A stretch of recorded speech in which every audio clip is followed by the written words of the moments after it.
I'm Campbell Perkinson with NewFilmmakers Los Angeles. I'm here today to talk to Alexander Ciavijo about a short film, Motel Paradise. Here's a clip.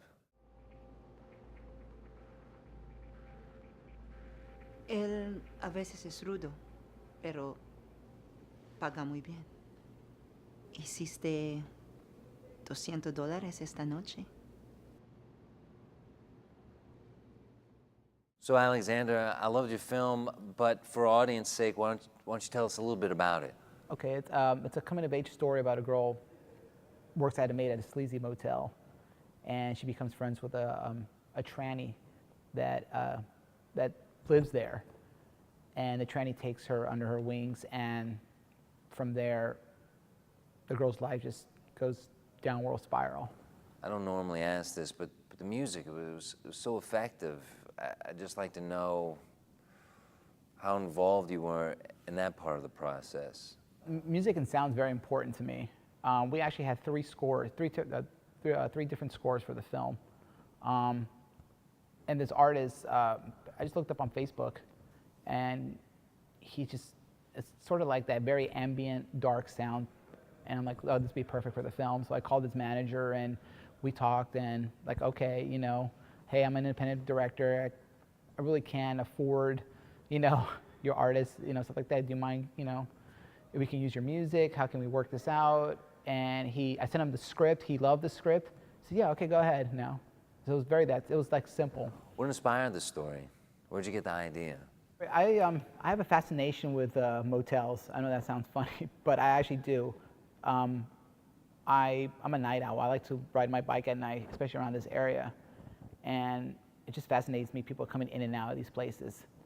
And I just thought it'd be kind of cool story if I can do something with this. And obviously listening to a lot of music while I'm riding my bike, that just inspired me more. Have you worked with any of these actors before? No, these are all new actors I work with. The actress, I just saw her, she's done a lot of like Latin commercials and overseas, and you know, she just fell into my hands. I'm like, oh, this is great. You know, she's done theater out here also. So I went to see one of her plays, and that was it. She sold me on that one.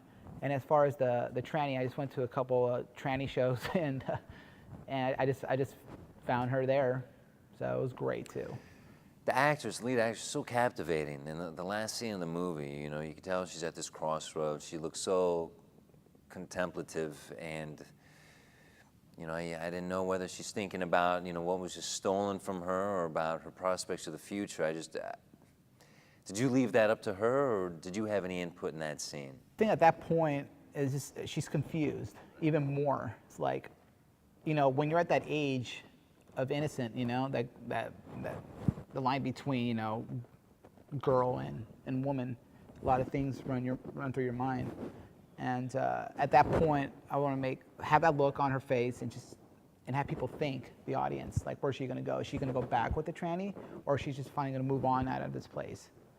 And so I just left it like that, like a question. Is this an idea you'd like to explore further? We're actually going to extend it. My producer and I we're looking for funding to make the feature, and I'm already done with the second draft. So hopefully next year at this time we start shooting the feature film. How was your experience with NewFilmmakers? These guys are awesome, man. I mean, these guys just professional, and they'll actually listen to you, you know, to the independent filmmaker, and that's great.